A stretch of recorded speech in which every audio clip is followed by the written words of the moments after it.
Welcome, everybody, to the Reach Truth podcast. My name is Richard Bartlett, and I'm a temporary host for the show. I have the great pleasure of calling Tasshin Fogleman my friend. I'm also his mentor, and I'm going to interview him on the Reach Truth podcast today. Hmm. Welcome, Tasshin. Thank you, Rich. Are you Rich or Richard D. Bartlett? I need to make sure I'm talking to Richard D. Bartlett specifically. This is Okay. Richard D. Bartlett, the one and only, not to be confused with gecko scientist Richard Bartlett or woo energetic healing scientist Richard Bartlett, but Richard D. Bartlett from Rich Decibel's fame on Twitter. I see. Good. Glad I just need to be sure there. Thanks for checking the cryptographic proof. I sent you a message recently as I was listening to one of your podcasts, and I've listened to a lot of your podcasts, and I love the feeling of getting to know the people in our community that you interview. And I suddenly had this feeling that it would be interesting to turn the microphone in the opposite direction today and give you the chance to take up the space. You're often so, I find you so, you usually don't take up a lot of space in your interviews. You give the guest a lot of space to talk about their life and what they're up to and what's going on. And that feels very generous, and it's my preference for how podcasts are usually run. Um, but I think people are tuning into your podcast because they're curious about you as well. And so I thought it would be fun to put the spotlight on you and hear about what is a Tasha? Where do they come from? What are they good for? Hmm. And a great man taught me that the best place to start a conversation is with a life story. Hmm. It's like a frame for a portrait. And often when people are telling their life story, it can just be a set of facts that kind of um, rehearsed bullet points, like the biography that I cut and paste from my website. And I believe that there's another kind of story that has a little more potency. So if you're up for the challenge, I'd love to hear the potent version of your life story with whatever chapters and details and flourishes you want to add. Hmm. And at whatever length, we could make an epic narrative or just a little haiku. Oh,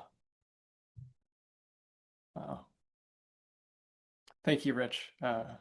Really such a treat that you proposed this, and I've been very much looking forward to this. Uh, it's not November of or December of 2021 anymore, which is when I had you on my podcast last. Much has changed. There have been many Tashins, there have been many Riches. Uh, so it's nice to have you back on and in this way. Really a treat to receive your curiosity. And uh, you have this lovely tweet somewhere about how you like to guess which questions I'm going to ask people. And I was very flattered by that. And it feels nice to see you showing up the way you are. Like, feels like receiving the curiosity that I put out. So thank you. Uh, Amongst other things, I'm a storyteller. Um, this isn't very well known, but I write fiction, I write novels. It's probably the least well known or least popular of the projects I do, and yet it's very dear to my heart. I'm so proud of, I've written 4 novellas now, and I'm working on my 5th project, which will be a full length novel. And um, I'd love for more people to read those. And I'm going to be so proud to share that novel. And so this is a chance to practice that as well, really telling a story, telling a story. Um, and I think I am more of a storyteller than a story shower. I have a hard time with the maxim show, don't tell. Um, I love to tell stories. So I will tell my life story as a story. It's not well known in these here parts, which is to say the planet Earth in the year 2026. But before we're born, a lot happens to us that shapes and colors the life we live. And the exact details aren't quite known. You have to infer them and reverse engineer them and sniff them out, sense them. But I've worked out my own sense of what happens before we're born, and I'll tell you the way it seems to me, because that's actually where this story starts. Is before conception, even. Uh, in other realms that are non-material, that are not on this planet, there are many souls, and our souls know things in these non-material realms that are not so obvious to us here. And in these realms, we have guides who are like you to me in this life, someone who cares for us and wants us to flourish and wants to help us grow.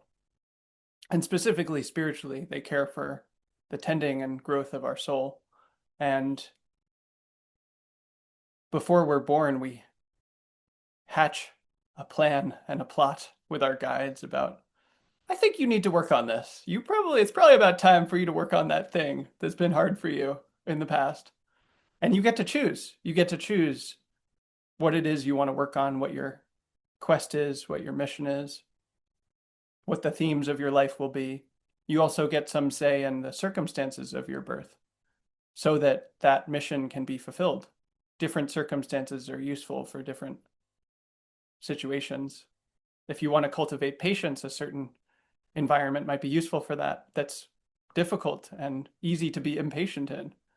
If you want to cultivate love or curiosity or empowerment, a different situation might be useful for that. I don't know what that conversation entailed with my guides, but I could guess. I think that this being wanted to work on virtue and goodness and service. And I think increasingly, I believe there was some kind of mission about gathering and organizing humans. I suspect that younger souls have much more of a scripted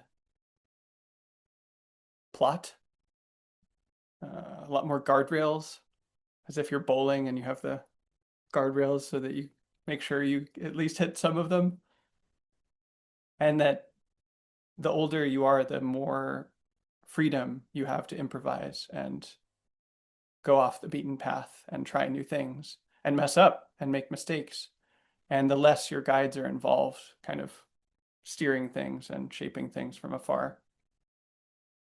And I suspect it was like that, where there was some shared intent, but a lot of freedom and flexibility, not this clear objective, but more just a desire to cultivate goodness. So in 1991, a young human boy was born in Massachusetts on the East Coast to Deb and Stanley. And in some respects, he was a very normal human boy, not particularly remarkable. The ways in which he was remarkable were not obvious for a long time. He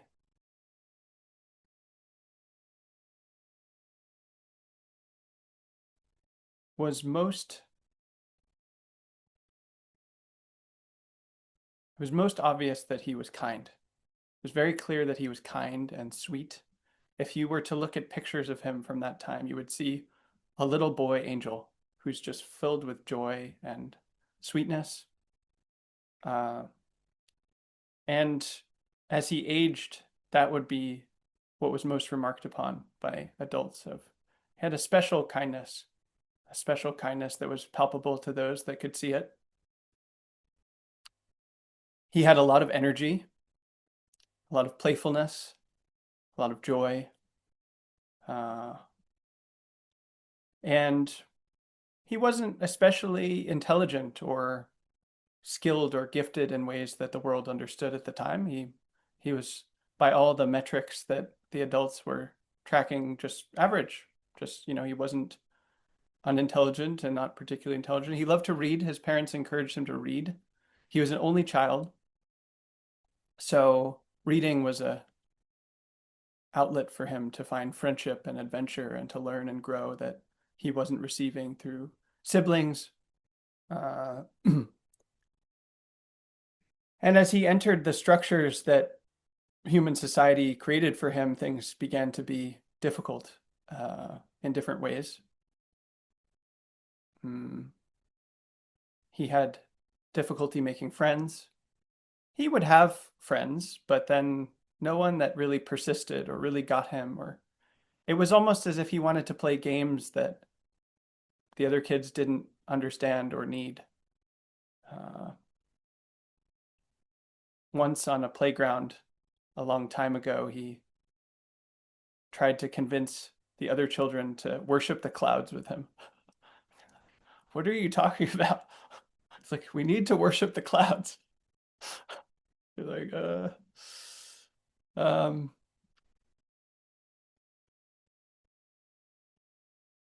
and he did well enough in school, would always do okay at the things. He was not very athletically gifted, sort of uncoordinated.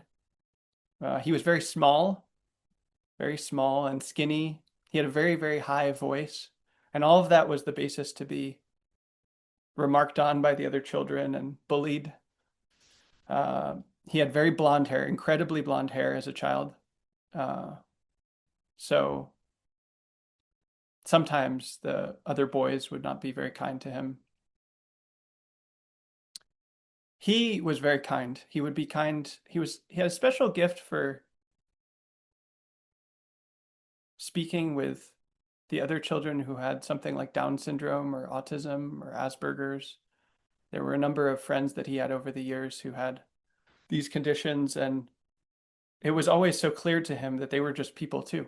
They were just worthy of love and care and respect and friendship and conversation. And he knew how to speak to these friends and as people in a way that other people seemed to find difficult. He never found that difficult.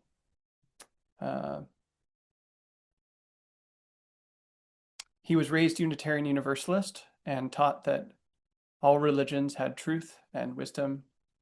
He was taught to be a good person there and to be kind and nice. In retrospect, it seems like spiritual kindergarten. So I went through spiritual kindergarten at the UU Church. And he had a really lovely pastor there, Reverend Kim Crawford Harvey at Arlington Street Church in Boston. Truly remarkable person whose heart was impressed upon him. He received sex education there in middle school from his father, no less.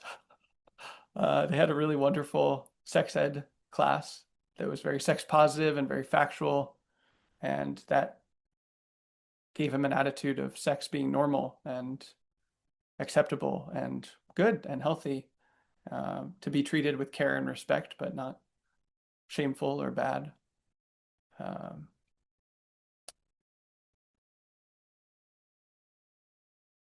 The middle school and high school years were difficult. He was bullied at different times. He never really enjoyed school too much. There were times where he enjoyed it, but most of the things on offer seemed kind of pointless or not really useful. And even if they seemed useful, it was strange the way that they were taught or shared and didn't really make sense to him. So he would do what he needed to pass classes and do well, but not with any particular vigor or effort or inspiration.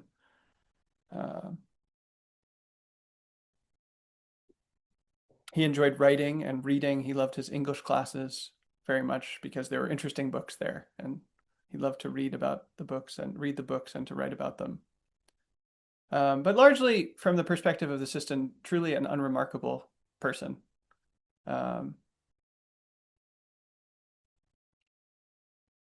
That was painful. That was painful. a sense of not being recognized, not being seen, that he didn't have a vocabulary for a long time.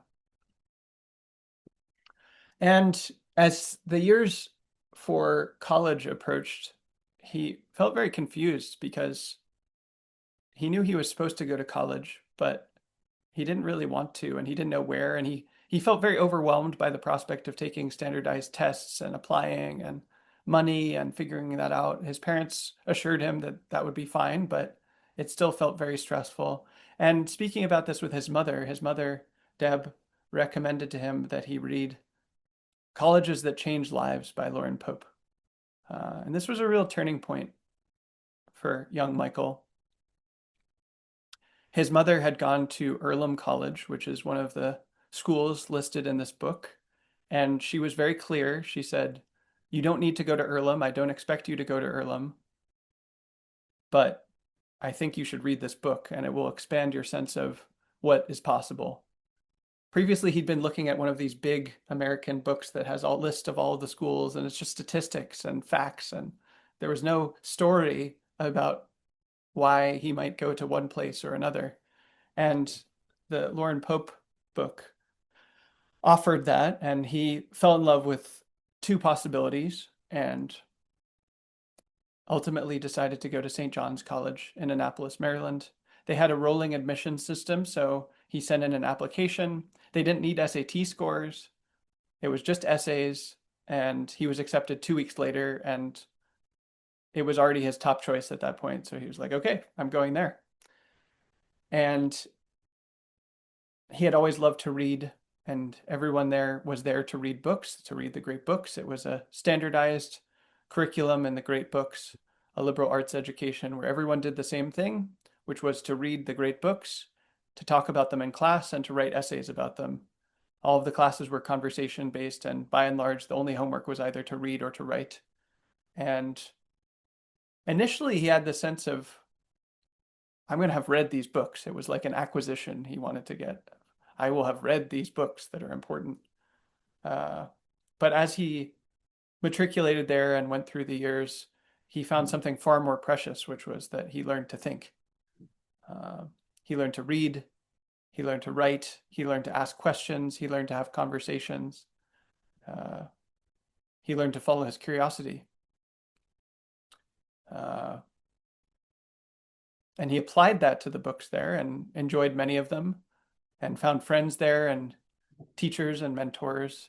But he really came into his own as a learner there. And in a way, that was a form of training. He didn't know it at the time, but that was a training period for him, a training in intellectual study and reading and writing and thinking and learning, a training in curiosity. He had always loved books. He'd always loved to write, and he flourished there. In many ways, that was one of the happiest periods of his life. He was very free there. He was an excellent student. He did very well. They didn't care about grades there, but they did have them in case one went on to graduate school. All of his tutors commended his work, and he developed a strange habit of writing twice as much as he needed to for his classes. If they asked for 5 pages, he would write 10 pages. If they asked for 10 pages, he would write 20. If they asked for 20, he would write 40. If they asked for one paper, he would start writing 2 different papers. He would write additional papers. This was in large part due to one of his first mentors, Miss Prince, also later Miss Hooley. She took him aside at the beginning of his sophomore year, and for reasons that were not obvious to him, offered to meet with him once a week. And she suggested that he write an additional paper for her every week and that she would read it. And so he probably wrote 40 additional papers for her that year and received her instruction on how to write and read, and continued that relationship and continued to write additional papers through his time there. He was a writing assistant there in his senior year. He helped other people with their writing.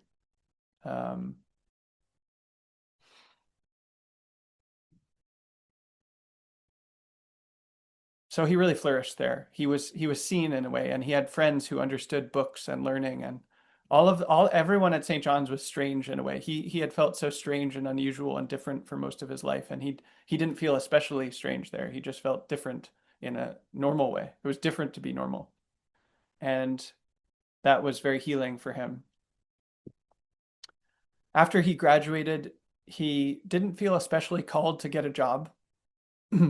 He had received financial aid while he was in school, and his parents had paid for much of the education because they'd saved diligently. They really valued financial security and stability and comfort, and so that was benefited him in his childhood and his young adult life. And he'd also received at the very end of his time there a small inheritance that paid off the remainder of what his debt was. So he graduated without debt. And this is a theme that throughout most of his life, he never really saw the point of the existing systems. They didn't have anything to offer him. His education, jobs, getting a house, getting married, family, it was like, what? I don't get it. What's the point? Um, Everyone did this thing, but why? And so he felt that acutely at the end of his time in school and didn't really want to get a job. What's the point? There's no job that feels appealing. Uh, and his dear lifelong friend, Ben Pence, uh, who he'd become friends with in high school, suggested that they might go to Asia together.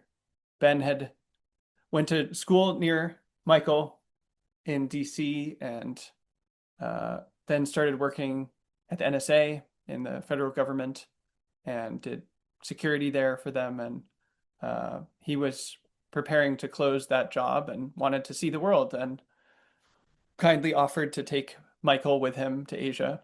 He wanted company and a friend to be there traveling with him. And Michael knew himself and he knew that he would not otherwise go to Asia unless there was an occasion for it or a reason. He didn't really feel he had some kind of resistance to doing things that required lots of effort or that had a required activation energy or trying new things or but this would have been scary for him to do alone and so he just never would have done it. But because his friend invited him and offered to help him to go, it was very obvious I should do that. So he did, and he went to Asia with Ben for 8 months. They traveled in 10 different countries, and not only were they exploring the world and seeing different cultures, but they were also exploring their friendship. And Ben had studied computer science, so he helped Michael to install Linux on a laptop, and Michael started using Emacs back then and fell in love with Lisp. He finally learned to program. And so when he came back, he suddenly had skills that he didn't have from his liberal arts education, which he loved, but wasn't a skills training in any respect. And he worked for a time at a tutoring company that he'd worked at in some summers. It was a very unusual tutoring company. It was a behaviorist tutoring company that had some very special pedagogical tools and techniques. And he also somehow began working very briefly as a programmer, programming Clojure, which he had fallen in love with, and very quickly realized that he did not like that. He did not like doing that. He had a lot of imposter syndrome, which was frankly correct because his skills were, he was a junior developer and there wasn't much support for him as a junior developer, despite the goodwill of his colleagues and so on. But and also he increasingly found that the work was itself kind of unethical. The company that he was working for, he didn't approve of what they were doing. And so he quit that and embarked on a dream that he began to have in college, which was to go to a monastery. He had started to meditate in college. He had become very interested in mysticism in particular, and the sense that it was possible to know God or to become enlightened, to go through awakening or liberation. And that seemed important to him. At the time, he had a philosophy that was inspired by Plato, that there were different kind of lives that one could live. And there was actually a best life. There were better and worse lives, which meant that there was a best life. it would be poor to be a tyrant, for example, to harm others. Uh, it would be okay to be a baker, but it would be excellent to be a philosopher or a statesman or a poet or a mystic or a saint. And he weighed those alternatives in his mind, those five, and decided that the mystic was the best of all. And he knew himself and knew that he would have difficulty meditating on a spiritual path alone. He tried for several years in college and it helped him. It helped him to be less anxious. It helped him to be less depressed. It helped him to be focused in his classes.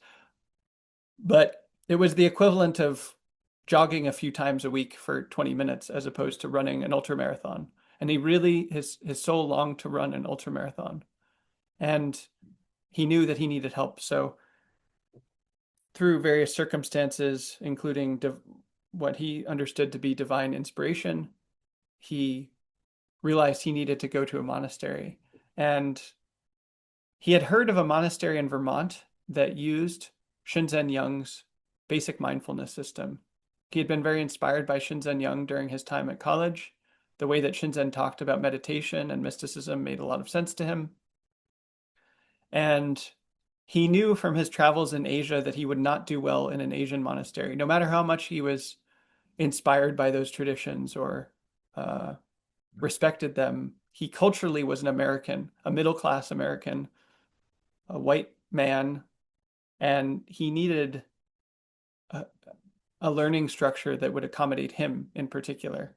And so this monastery in Vermont that used Shinzen's system seemed like a good fit.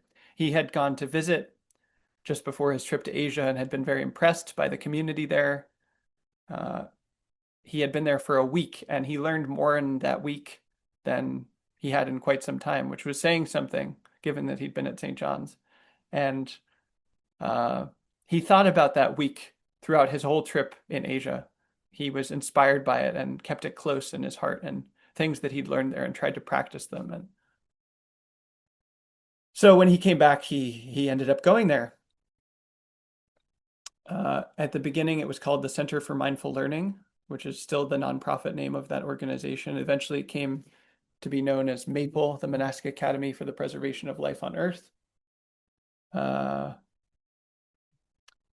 He trained at CML for 2 years in Vermont, in Burlington, and in Johnson. That was their second location. And grew considerably during that time. It was both meditation training in a monastic structure with a view towards awakening and contemplative practice that had real results from a traditional perspective. And it was leadership training. It was training in how to do things and how to organize people and how to run a team and how to run a nonprofit.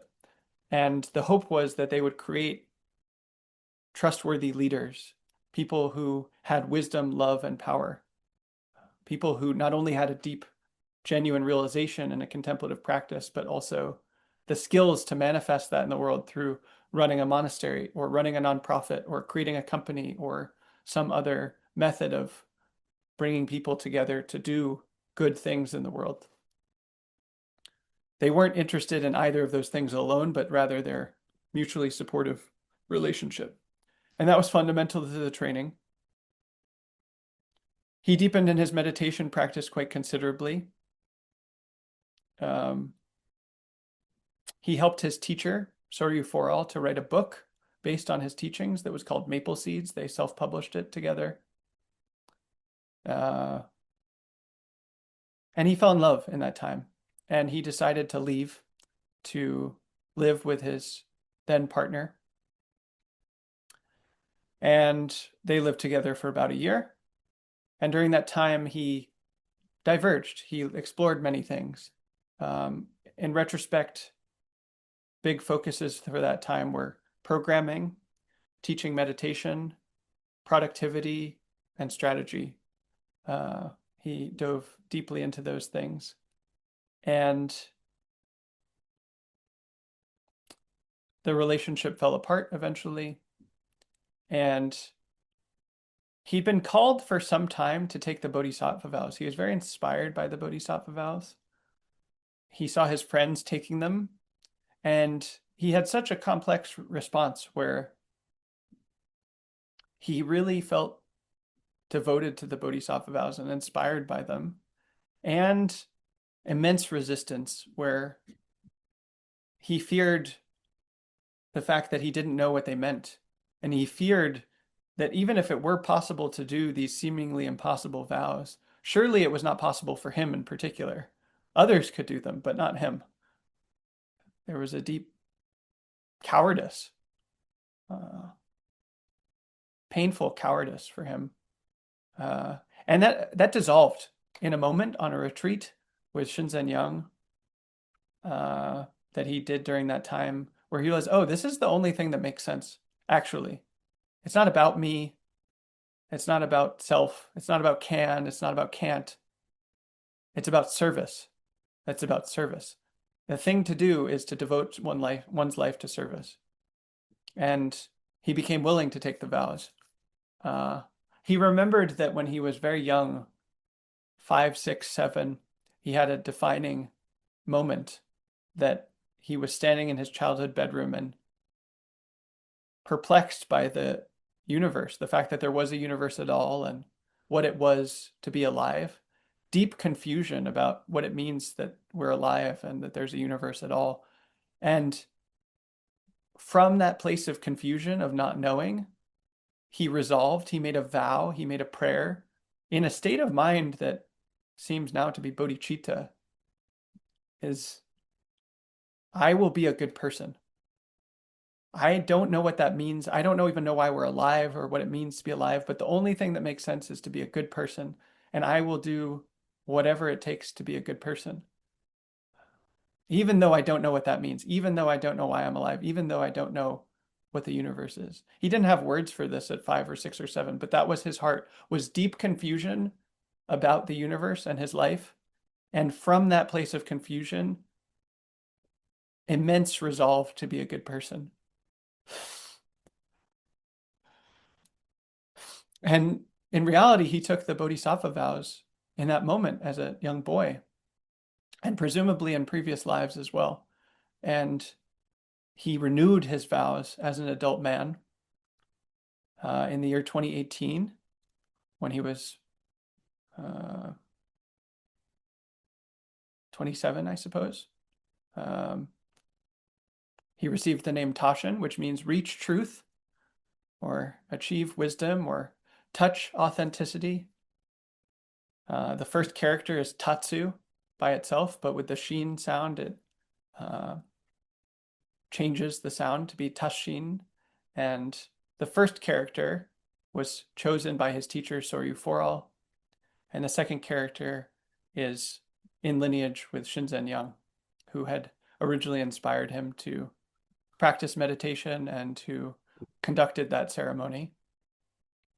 And he felt honored to be connected to both of his teachers in this way. He loved his teacher Soryu very much.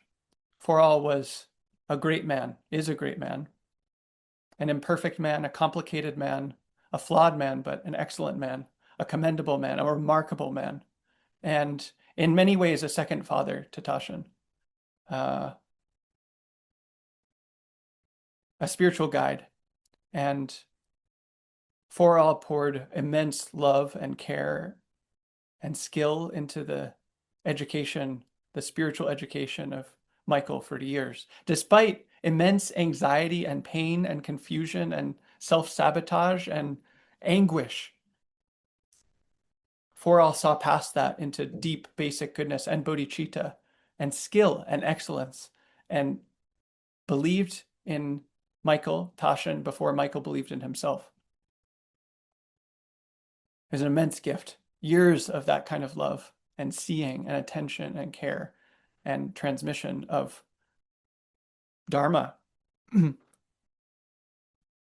And having taken the Bodhisattva vows, with his partnership having fallen apart, he decided to return, and in particular to help the monastery to establish a new location in California. They had a vision of doubling every 5 years that inspired him at the time. And so Tasshin went west and helped to start a monastery in California. That was a very difficult time. He started to practice metta there in Sirius because of his roommate and collaborator, Harrison Heil, who was in the same circumstance that he was, but wasn't suffering nearly as much as Tasshin was. And Tasshin realized, oh, that's because he does metta. I should do that too. And that was a period of great growth. He became the fundraising director for Maple. He returned to Vermont. He became the assistant director of the organization. And he did a long solitary retreat in the first half of 2020. That was probably the most difficult period of his life to date. That's a whole story unto itself to be told another time, but he came up to the very limits of his conception of self and who he thought he was or what he thought he wanted from his life, and all of that broke. Astrologically, it was his Saturn return. Uh, that made him believe in astrology because he said, "This is what I'm going through. This is exactly what I'm going through." Um, he had started to blog quite seriously, and he had been on Twitter since 2007. He'd always been interested in technology and the internet, but he started to tweet more and more and uh, be connected to people uh, at that time, and found what is now called Teapot, uh, that network of people through Twitter. And he started to teach. He became a teacher at the monastery for a time, and they kind of hit a point of not knowing what to do with him because they loved Tasshin very much at the monastery and they believed in him and saw his many gifts in a way that, his childhood education environment hadn't. And yet he still didn't quite fit with the structure there. And he increasingly realized he wasn't happy there. And they wanted to help him to become a great teacher. Uh, there was a time where Soryu proposed training him to be his replacement in 10, 15, 20 years, which would have been a major undertaking, and that was compelling to Tasshin. But Tasshin also felt the momentum with his blog and wanted to work on his own projects. And there was a way that he could have been able to do something like Google's 20% time, but with his own projects at the monastery. But neither of those felt quite right, and he went back and forth and eventually decided to leave. He outgrew his time there. It was good for him while he was there, but ceased to be growthy for him, ceased to be a place where he was happy and growing and thriving. He also subtly started to notice differences in values between his own heart and the monastery and that project. There was a values misalignment, which was confusing for him because there was a lot of values alignment, and he had kind of grown up spiritually there. He'd become a man there in many ways. And yet there was this subtle, hard to pinpoint discrepancy. And he needed to individuate. He was having difficulties with his teacher and knowing what was his problem and what was his teacher's problem. And it was clear he had problems, and it was clear his teacher had problems, and it wasn't clear what was what. And yeah, so he left. And initially he was going to try to get a job, and he had a compelling offer at a nonprofit, Dharma Gates, that he loved, that he'd helped for many years. And he knew the people who were on the team, and they wanted to use his many gifts to serve their mission, which he believed in very deeply, of bringing contemplative practice to young people. He wished that he'd had those opportunities that they were offering to young people when he was starting to be interested in meditation. But it was perfect on paper, and he also wasn't very happy with that job. It's a theme, not being happy in jobs. So his boss at Dharma Gates actually gave him an incredible idea, Aaron Stryker. He said, why don't you start a Patreon? You're doing all this blogging and this tweeting and these music videos and whatever it is you're doing these days. People will support that. So start a Patreon, and you should just email people and say, can I stay on your couch or in your guest room and just go travel for a bit and see what happens. And Tasshin thought that was a pretty good idea. Uh, so he quit his job at Dharma Gates, and he had been living with his parents for a little bit, and left his parents' home and began to travel again.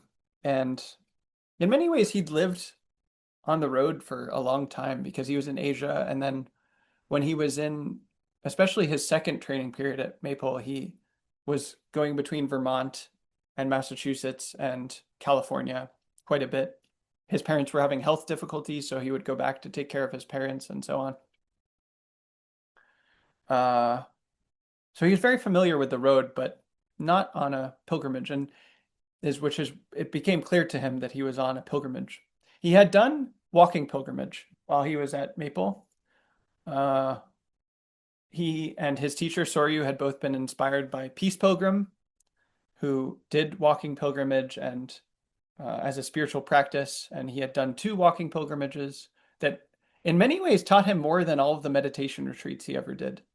And it was a way that he could learn spiritually quite well in motion and in the world and through interacting with people.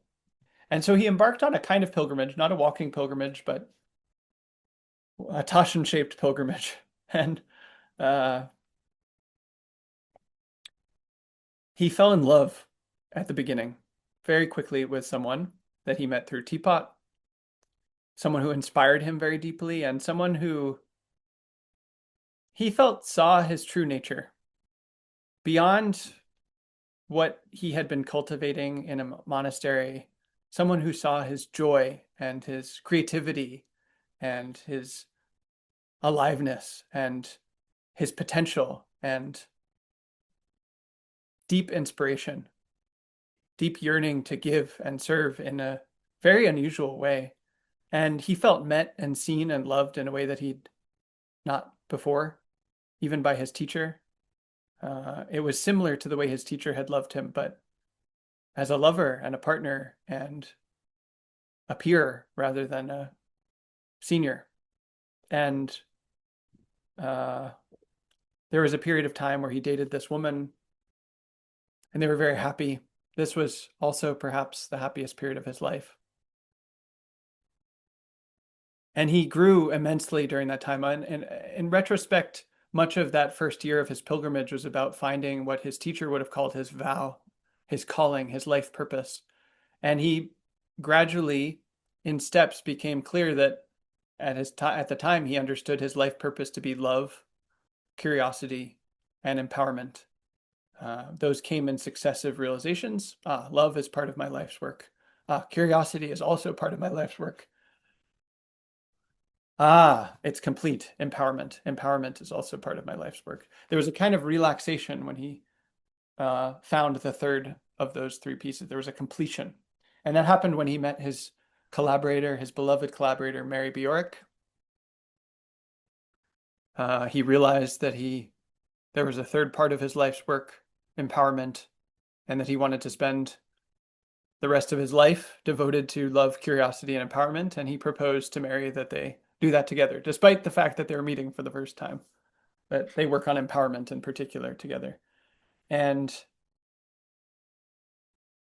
that was the birth of what's now called the Service Guild. In the same way that CML grew into Maple, the Service Guild at first was Tasshin Inc. It's as if there were a company with three departments, the love department, the curiosity department, and the empowerment department. And that became the Service Guild, which he is now the guild master or guild father of. And at the exact same time that he met Mary and so much was opening up for him with his calling and his life purpose, his vow, his relationship again disintegrated. And this partner suddenly, to his perception, broke up with him. And that was devastating for Tasshin. Incredibly devastating, incredibly painful, the second most painful period of his life.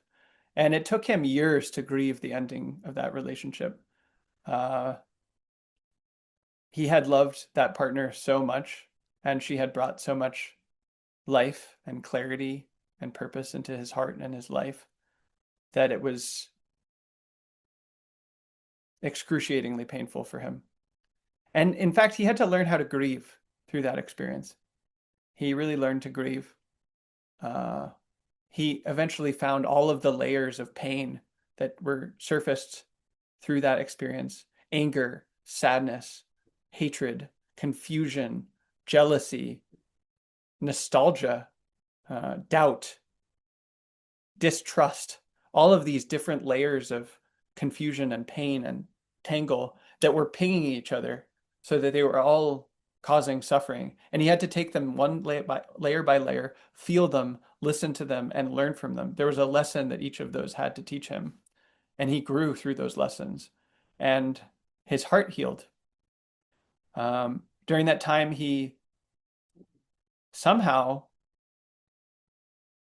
continued to thrive, even though his heart hurt very, very much. His heart was in immense pain, but he had found a strength at the monastery and in the cabin that he drew upon, where he just kept going.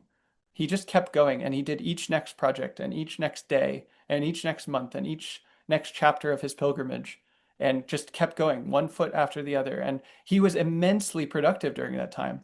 Over the course of his pilgrimage, he wrote no fewer than 7 books. 7 books.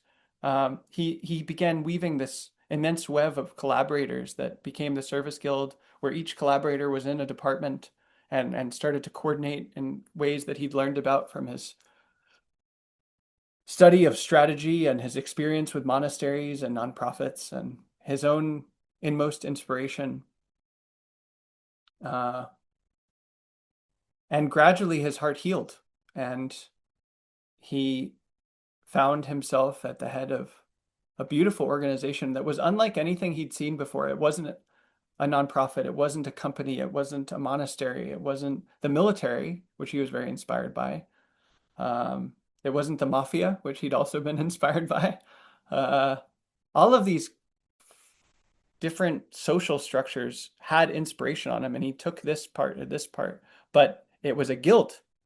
Became clear it was a guild, and he was the steward of this guild, the leader of this guild, the guild master, the guild father.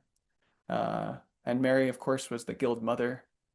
And this band of heroes, of bodhisattvas, was conspiring to find projects together that were related to their themes: love, curiosity, and empowerment, that were fun for them, that brought them joy to do, and brought the world benefit, that was of service to the world. And that was the key soul of the Service Guild, was to steer by both fun and service. That it was important to Tasshin that he enjoy his life. That was, in retrospect, the thing that was missing for him at the monastery, was he wasn't really enjoying himself. He wasn't really happy. And they might have spoken about having fun. They might have spoken about joy, but that wasn't his lived experience there. And he had to find his own fun and steer by his own fun, his own aliveness or resonance or eros. And he wanted that for his friends and collaborators also, that they would steer by their fun and aliveness, and that itself would be what brought service to the world. Not service as self-sacrifice, not service as forgetting of oneself, but as steering by one's own joy towards benefit for others and the world. He learned immensely during his pilgrimage. In each place, he would learn from the people that hosted him and from the communities he found himself in. He grew very rapidly from being in so many different contexts and cultures and absorbing as many skills and ideas and spiritual teachings as he possibly could, and seeing how they connected, weaving them together, writing about everything he was learning, telling other people about what he was learning, connecting people in his web of relationships, introducing people to each other and communities to each other, ideas to each other. And gradually, over the course of 4.5 years, he realized this pilgrimage is also coming to an end. He'd always been clear it was indefinite. He didn't know how long he would be on pilgrimage, and he realized that traveling as much as he was holding him and the Service Guild back in various ways. He started to have various problems that would be much easier to solve if he was rooted somewhere. And so he hatched a plan to move to Brooklyn with his beloved friend Ulysses, formerly Ben, his lifelong best friend. And that plan is still in motion, but he's in the beginning of a new chapter of his life where he is taking care of himself as an individual and learning and growing as much as he can, where he's stewarding this crew that he's built, the service guild, so that it can do bigger projects and serve more beings at a higher scale, have a greater impact, and preparing the grounds to eventually be able to move to Brooklyn, setting various pieces in motion to make that possible for him, despite many odds and challenges. And so he finds himself in his 34th year, having completed the first act of what he hopes will be 3 acts of his life, of a beautiful life dedicated to service and joy, play and benefit. And he's transitioned from being an awkward, confused teenager that's in an immense amount of psychological pain, feels alienated from his culture and the people around him, to a strong, confident, powerful, charismatic man who knows who he is and what he has to offer and how he wants to live his life. And it's time for him to get on with it. And that is the tale of young Michael and young Tasshin. I'm tempted to break into applause. It's so delicious. Yeah, it's really a treat to have an excuse to just sit and listen to the full picture at length and not have to pretend like I'm engaged in a conversation, but really just get the story out. Thank you so much. It's very generous. Thank you, Rich. It was a treat to have that opportunity and to tell the story. I enjoyed the story, listening to that. I didn't know it would come out, so. I wonder if you're ready to switch from the third person to the first. Yes, absolutely. He loves to speak in the third person sometimes, and it seemed fitting to him for that particular answer. But yes, I would love to speak in the first person. He did a great job of speaking from third person and still accurately bringing in I when necessary, like an author would have to manage those pronouns. Uh-huh. Um, I've taken some notes because I felt some contours in the story that could be interesting for us to explore. Mm. Um, I think the place I want to start is the idea of the role that the story that you tell yourself, how that um, shapes what's possible.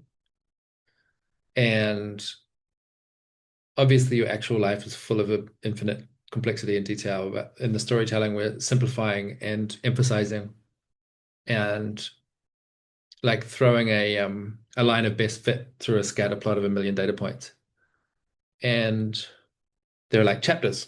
It's quite obvious as you told that story. There was a chapter about your home and school, and then on to college. You know, we're in a new scene, and in this new setting, there's new people and new ways of seeing, and the way you see yourself changes. And then you go to Asia, you go to the monastery, you go like this each phase as we enter a new setting with new people.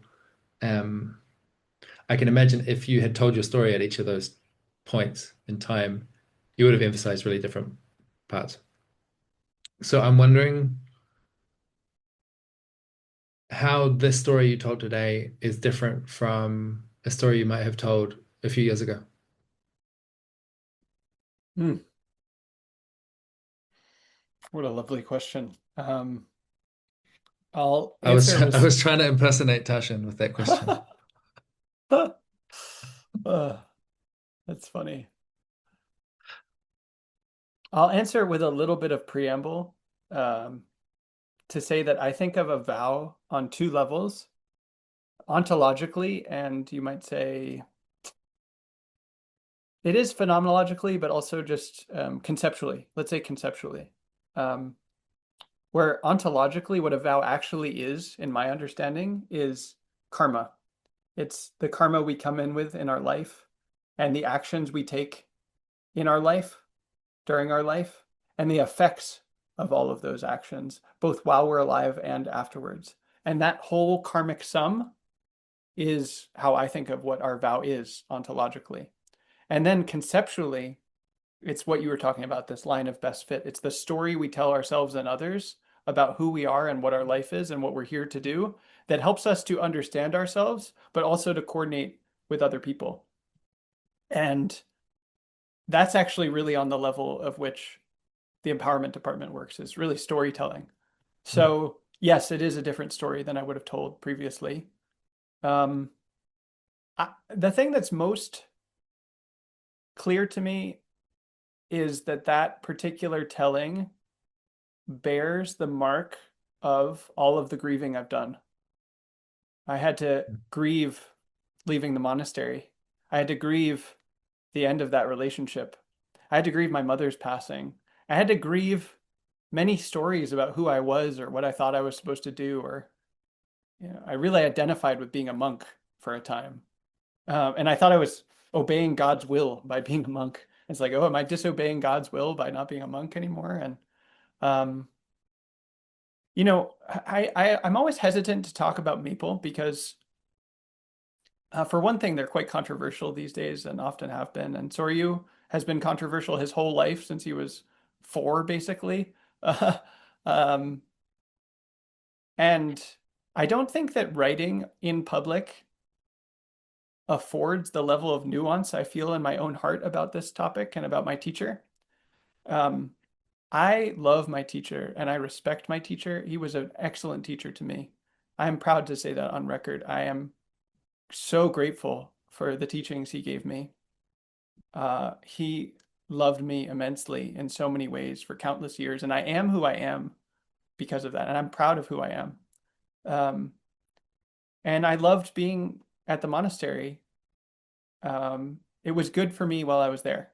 It was good for me while I was there. uh, I don't know that I would recommend someone else go there.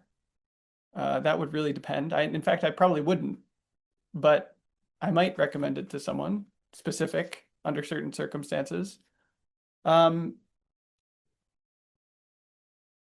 and yeah, they're like my family, really, they're my spiritual family in many ways.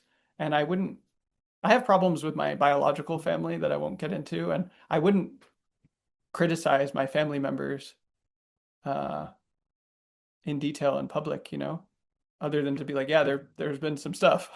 um, uh, but Maple is so on the one hand, I feel that way about Maple, but on the other hand, they're public figures and they're doing a public project that impacts the world in a public way. And um, I would say I have concerns and reservations and criticisms of things that I see happening there and things that I saw happening there that didn't feel good for me, and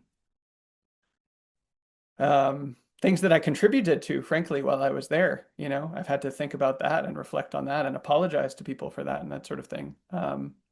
And um, yeah, so I've had to grieve that as well, like the community I was in and where they are now and how far I feel from them, despite immense love and gratitude and respect. I hope that's clear also, even as I allude to very lukewarm criticisms. Um, so that's what's clear to me, is that previous versions either wouldn't have mentioned some of those things or would have been mired in unfelt pain, emotional pain that I've really grieved and thought through. And, grieving is something you do. It's not necessarily finished, but the work that I've done with that to feel through it and reflect on it and tell a new story has really, really shown through in the way that I told that story. It's also aware of chapters, stories are great when they have acts and eras and chapters and books and sequels. And um, yeah, I really think of my life as having many chapters, and that Act One has closed, and I'm in the early days of Act Two, and I hope to have a beautiful Act Two and a beautiful Act Three. And you kind of know, if it's very useful to me to zoom out and think about my own life from like, what if I were the protagonist of a novel, like what's probably going to happen to the protagonist? And it's like, well, he's kicking and screaming about having kids, so he's probably going to have kids. And He,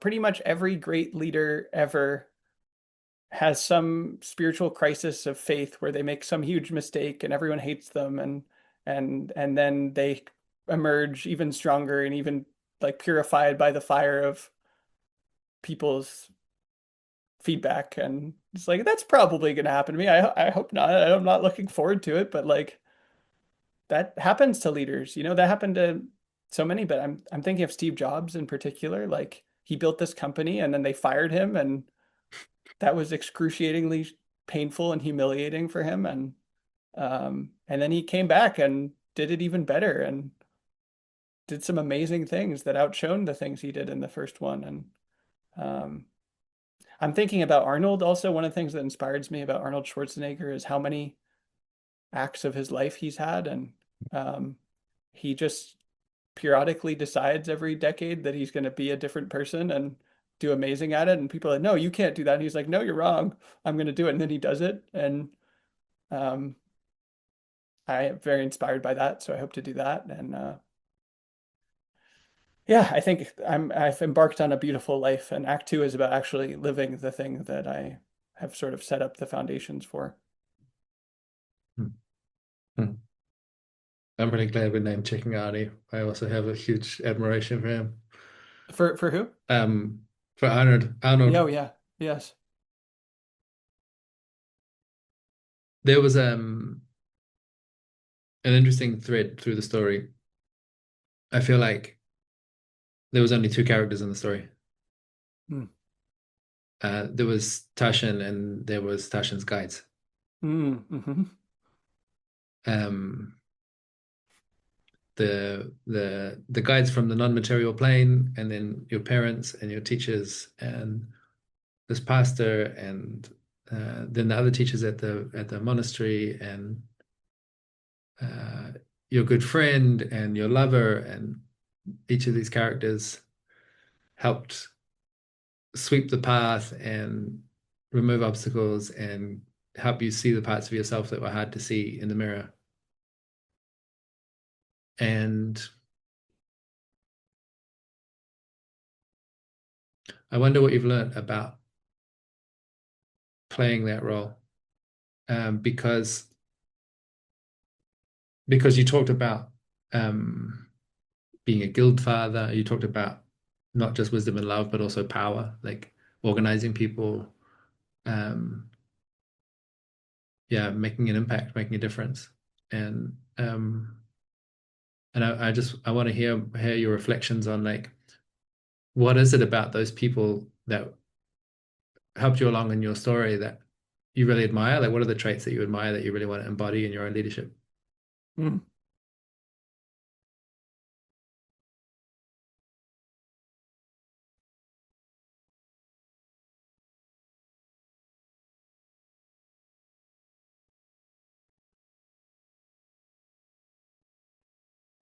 I wish to embody my mother's kindness. I wish to embody my teacher's excellence, courage, steadfastness, dedication to the path and to all beings, ardent resolve to serve this world. I wish to embody my former partner's magic and mystery and artistry and creativity and aliveness, fun, play.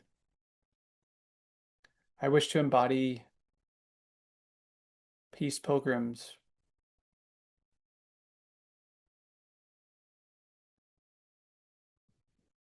dedication to truth, commitment to world peace. I'm increasingly very, very ardently steering towards world peace in a way that surprises even me, despite basically being a student of Peace Pilgrim. Um, she talked about a peace department in her writing. It's incredible. And she thought strategically about it. Which is incredible. She was not a strategic thinker. She did not read the books that she like thought about it really hard. She's like, we're going to need a peace department. Um, um, yeah, I wish to embody Arnold's imperfection. Arnold is so clear he's like not perfect. Um, and his complete dedication to these different acts of his life. I wish to embody Vito Corleone, the Godfather, and his loyalty to his family and his care and shepherding of his people. Um,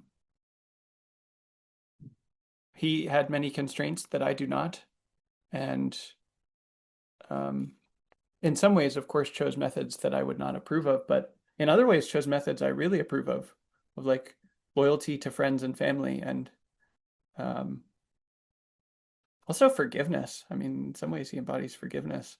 Um, he's been a very he and the Godfather series have been very soul making for me, is what Rob would say. Um, yeah, Rob Burbea is a big influence. Shinzen's a big influence.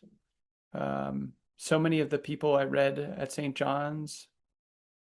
Visa, incredible influence on me. I've been so inspired by him and grateful to consider him a friend for many years now. Um, you certainly, I asked you to be my mentor for so many reasons.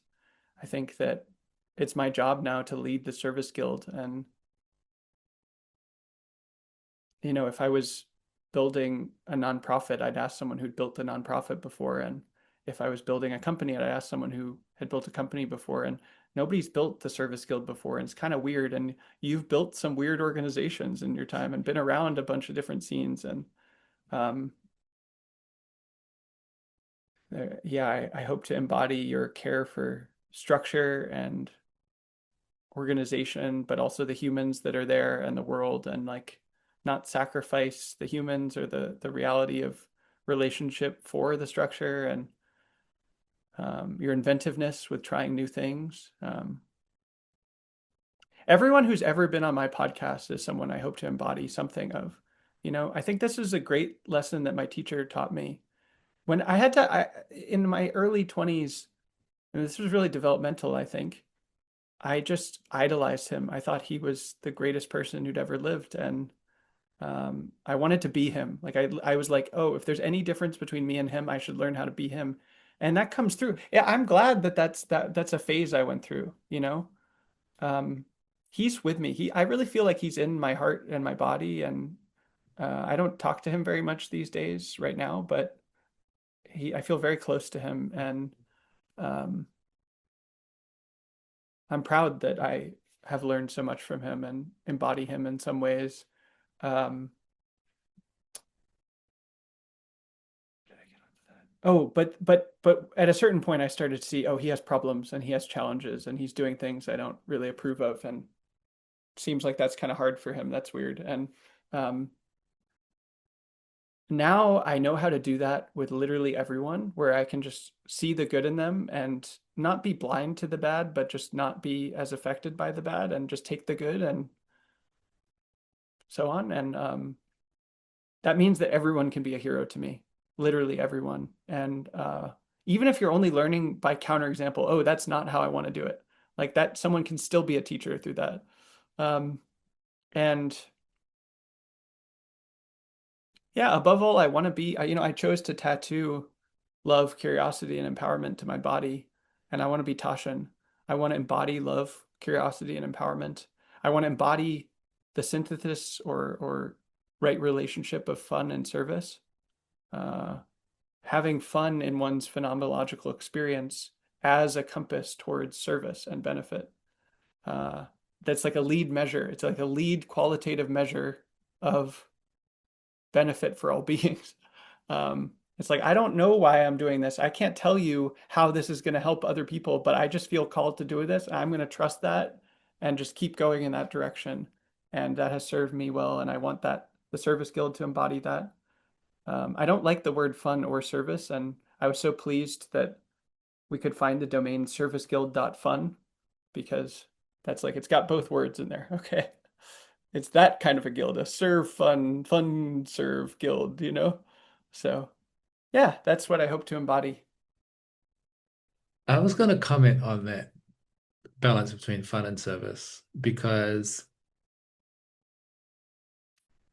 especially if we'd ended the story at the monastery, and if people didn't know the rest of your character and hadn't spent time with you in person, that story you tell is very, I think, serious. You know, it's a story of devotion and yeah, taking things with a great deal of significance and care and being good. You know, and and yet the person that I know is total goofball. Um, yeah, a lot of fun. Like, it's really hard. It's something that you can't really talk about, right? You just actually have to experience it. Um, but a Tasshin is a very electric and electrifying kind of a person, which in my experience, kind of clashes with the devotional aspect. Hmm. Um, or like they rarely go together, put it that way. Uh-huh. I'm not used to seeing them together. Like I think about other people I know that shared some of your time at the monastery, for example. And I think, yeah, they're really serious and I learn a lot from them and I want to be more like them in some ways, but they don't seem fun. Hmm. They don't give me that sense of like electricity and expansiveness and I'm just like, where did that come from? Like how did you sort of hinted at it about leaving the monastery and realizing that was the thing that you needed. And I'm like, where does it come from? How did you know it was there? Why did you know it was important and non-negotiable? I don't know, just what you can say about that goofballedness. Huh. Cloud worship. Yeah. Um, well, children have it, you know, children have this and we lose it um, in the cultures that we have created often. You don't have to, it's not necessary, but we often do. And I did certainly. And it's funny because I think there are many people, just as many people that would describe me as very serious. And I definitely can present as like, I mean, for one, I can be like, when I'm listening, I'm, but also when I'm this, I can be very firm or very like fixed to a fault, um, and it hasn't been easy to integrate all of that. And it one moment was someone I had dated while I was at the monastery told me that it seemed like I wasn't very happy, and I got very triggered by that. And I was like, oh, they're so right though. I wasn't very happy there. They just said it. It's like, yeah, you're not very happy. And and then my partner that I dated after I left Maple for about a year, she really imparted a lot of this to me. Um, in that period of my life, I started, I started doing things just because they seemed fun to me. I was like, I don't know, I like this, and I don't have to justify it to someone. I don't have to like get my time approved to do this. That's what I love about my Patreon is people are just saying, "Hey, I believe in you, and here's some funds. Like, go do what you think is best." And I don't have to justify it to a boss or someone or like, at the monastery, there was only very limited free time, and I could choose how I used my free time, but the rest of it I had to like really do what they told me to do. That's fine. That was good for me in my 20s, but um,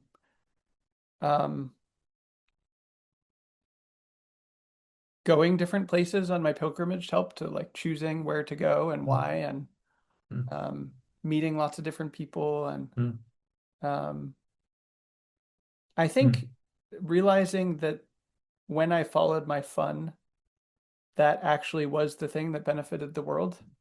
Like when I really realized that those two things were intimately connected, then that became all I wanted to do. Like I'm like addicted to that feedback loop of me having fun and serving the world. Like that's all I want to do. I just want to wake up and do that all day long. And I like resent that I have to sleep. Like Arnold says this as well. Arnold's like, oh, I wish I didn't have to sleep. I wish I was like the Terminator and I didn't have to sleep. Um, and I make sure to get good rest. It's good to rest and take care of your body, but like, and yeah, that's all I want to do because my fun is the thing that leads to benefit for the world. And so mm, I remember I used to think of service as implicitly self-sacrifice, where it's like, I will do this so that it's good for you. And it's like, well, if that's what's available, that kind of makes sense, but I'd rather not be selfish. But if it's the case that what I really want to do is somehow actually the thing that benefits the world, like my inmost desire and joy and pleasure and fun and silliness and play is the thing that leads to the world's benefit, then like I just want to, I'm like greedy for that. I remember Plato alluding to this, that like greed is not good with material things, money, food, sex, etc. But like greed is wholesome to have for virtues. Like you should be greedy for virtue. And that's how I feel about this particular virtue. That's like the word that means both fun and service and their Mm. relationship. It's like I just want as much of that as I can get in this life as possible. Mhm. Yeah. Mm. Yeah, I think that's where you and I see eye to eye, you know. Hmm. Like my work with organizations Hmm. at first was motivated by like deficits that I experienced when I was younger. You know, I didn't like the way that authority and hierarchy and power was used. Um, and and so I felt like, oh, we have to find a way for the sake of justice. We need to find a way to build organizations where there's more inclusion and collaboration and equality. And that fuel source kind of dried up, you know, like trying to recover from past wrongs or just doesn't last that long. I got 5 years out of it maybe, but now it is fun. It's like I have my most fun. The best party is where everyone is having the best time. And I don't want to be at a party where half the people are like shrunken and slaving away in service of me or like it's not that fun. It's most fun when everyone is having the time of their life. And so Hmm. there is a kind of selfish urge. I want to be at the best possible party. Well, that means I have to figure out how to support everyone to feel great. And Hmm. now that's the spirit that motivates my organizational design, and it feels a Hmm. lot more sustainable in the long run. They use this word at the monastery a lot, selfish. Mm, And in a lot of ways, that was like a load-bearing concept in their whole mm, worldview. And I have found it useful to carve out the word self-oriented, mm, which is something that does benefit yourself, but is either neutral or beneficial for other people rather than harmful. mm. And I steer by things that are self-oriented. In a weird way, I read Ayn Rand when I was a teenager and got really obsessed with her. In a weird way, this is kind of a reintegration of that. It's like, no, it's actually good to be, in a certain sense, selfish in a way that my Maple Buddhist comrades would uh, perhaps cringe at to their loss. um, like genuine service to the world, as far as I can tell, is intimately linked to one's own joy and benefit. And you have to put your own oxygen mask on first and make sure you're enjoying your life and make sure you're benefiting from your life. And that is when you're in a position to help other people. It's not, I mean, of course, you could steel man their position. I could steel man their position. Um, and it's probably worth steel manning their position. Um, I take seriously the teachings they have and how they see the world. But for me in my own life, I'm like, I'd insist on enjoying my own life. Like that's just non-negotiable for me at this Yeah, point. And yeah. that's how I want to live. My word for that is self-loyal, Beautiful. which connects with your mafia angle. Uh-huh. Uh-huh. Yes. I want to take a bit of a left turn on the conversation. Mm. I have got a lot of things that I'd love to get to, and some of them will flow elegantly, and others I'm just gonna. Oh, I do want to interrupt briefly. I recently had your wife on my podcast, and I forgot to mention that one thing that I learned that I'm very beneficial by is lemons. She loves lemons. And now every time, now I use lemons in my water and in things, and I always think of her. So she's with me every day, and she has great taste. And this is an advertisement for lemons and Nati. Yeah, everyone go and listen to the interview with Nati. Uh-huh. Oh my It God, was it was so good. good. She's a Yeah. good one. Yeah, sorry, please go on. But while we're on going on tangents, I'm going to talk about lemons and Well, your you wife, actually who's introduced great. the segue for me before Oh, you even great. realized, which is I thought your conversation with Nati was a good example of the Tasshin podcast. Um, that it's a portrait of it's an appreciative portrait of someone. Like, Hmm.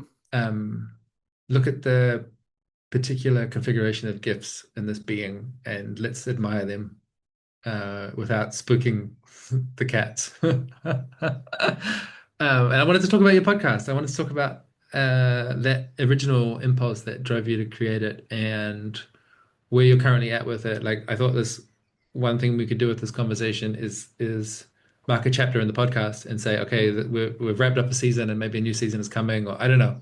Mm. I wanted to know what you're learning about which episodes feel the most fun or the most Mm. useful, or um, how would you how would you hope the podcast grows? Like, what could it contribute to you and to the world? Whew. Um, well, I started my podcast when I knew I was going to leave Maple. And previously, when I had left, I talked to a lot of people on the internet, 2017 to 2018, in between stints there. And I was like, I'm probably going to talk to a lot. Like, I don't know what to do leaving the monastery, so I'm probably just going to talk to a lot of people. That's a good solution to the not knowing problem. And I might as well record the conversations. I'm going to talk to a lot of interesting people, and so I might as well record them. And it was kind of empowering to think of it from a very like low effort production thing of like I'm just going to get on a Zoom call and record it, and if people want to listen to it, great. If they don't, they don't. That makes it psychologically easy for me to do this, where it's just like, hey, I'm just having a conversation. And it's funny because I had a podcast very early on when I was a teenager. Uh, right when podcasts were coming out. And that podcast that I had as a kid was higher production value than this one now. Like I put more effort into like making the thing than I make this. Like later today, I'll literally just put this on YouTube. I'll make sure the audio levels are okay because I've learned that. But it's like, yeah. Anyway, it's like very as low effort as I can get away with. And but I put that effort and that love and that care into the conversation to really seeing someone and asking them questions. And I do the part that's fun for me. Um, and that's, I think that's jarring for some people. Like they expect something higher production or like, um, um, they're used to these like hosted podcasts where the host has a big personality. I like to shut up and listen. I hate when if I'm really curious about someone and I hear that there's a podcast interview with them, I want to hear them talk. Like I want the host to just ask questions and shut up. And people don't do that. They yap about themselves. And I'm like, if I wanted to listen to you, I would interview you on my podcast. I would have listen to an interview with you. Like you're also worthy of attention and care and respect, to be clear, but like I just want to focus on this person and like um I think to some extent that's becoming that aesthetic is maybe holding me back a little bit at this stage, and so it's time to like transmute that a little bit. And yeah, I hope to get to the point where I can there's a lot of power in just standing for something and doing something for many years. And um yeah, I think this kind of happened with the Joe Rogan podcast where like he just did a lot of them for many years and at some point it started to snowball, and same with the Tim Ferriss podcast or whatever. And like, granted they already had some whatever, but like I just think if I keep doing this for a long time, good things will happen. And I would love to interview. I have a list of people I'd love to interview. Um, Something that's changed is I noticed I really have to be what I would call burning with curiosity about someone. And I really try to filter who I invite for like genuine burning curiosity, either about the person or the thing we're going to talk about. And it's kind of unfair to me and to the guest and to the listener if I'm like, I should have this person on. So like, I don't know, what's a good example? Like if I could interview some major politician who's like very prominent and important or whatever, it's like, well, that's a privilege to get to spend time with such a person. And I'm just honestly not burning with curiosity about that particular person. I don't really want to interview them. And maybe I could get curious about them. I know how to like ignite my curiosity, but I'd rather have like really obscure people who just amaze Hmm. me. And there's so many spiritual geniuses and prodigies and gifted people. I think everyone is really has a gift in their heart that they came here for. And if you listen, you can see it. And I meet so many amazing people in my life. And so I'm not like status maxing or Hmm. um, optimizing for who's on. It's like really, this is my education. This has to be for my joy and my learning and my edification above all else. And that might mean interviewing somebody really obscure or like have talking about something really weird that nobody else is interested in. And it's like, well, this is what's up on my school today. And yeah, somehow integrating all those different values. I think it's time for like a phase shift of sorts. And Mm, I don't know what that'll look like other than maybe showing myself a little bit more and maybe telling people a little bit more about the podcast and like, no, no, you should really listen to this one. This one was really good. Um, yeah.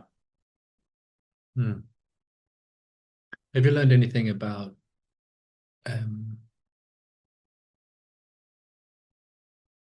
attention? Like how people, you've been writing a lot. That's another thread through the story.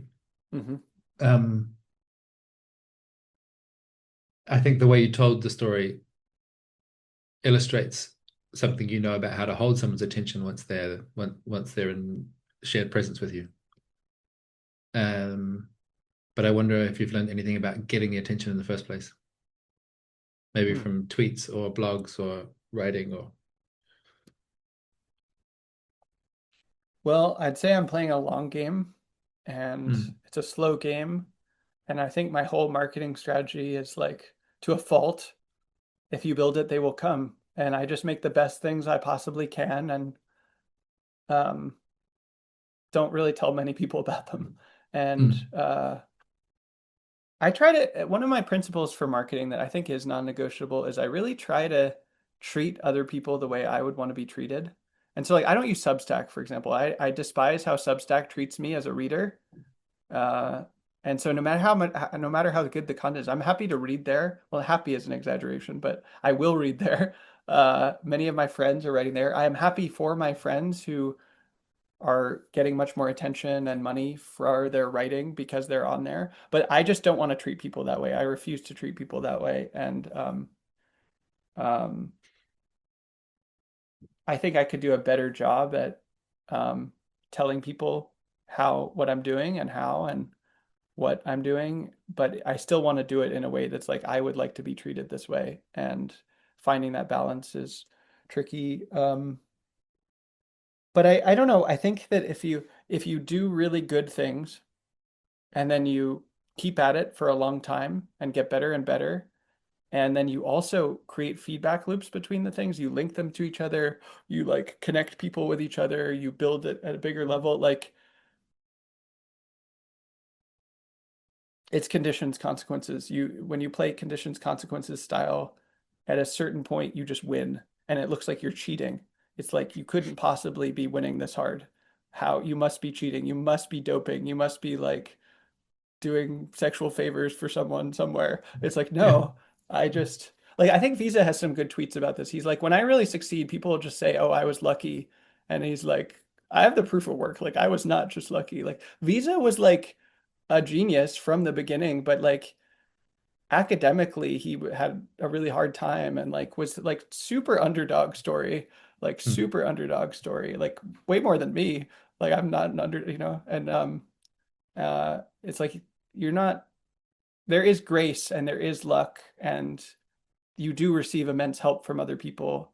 But when you put in effort consistently in a direction for a very long time, it starts to have a momentum of its own that is not just luck and it's not just grace. Yeah. mm, mm. I see myself in that. Um,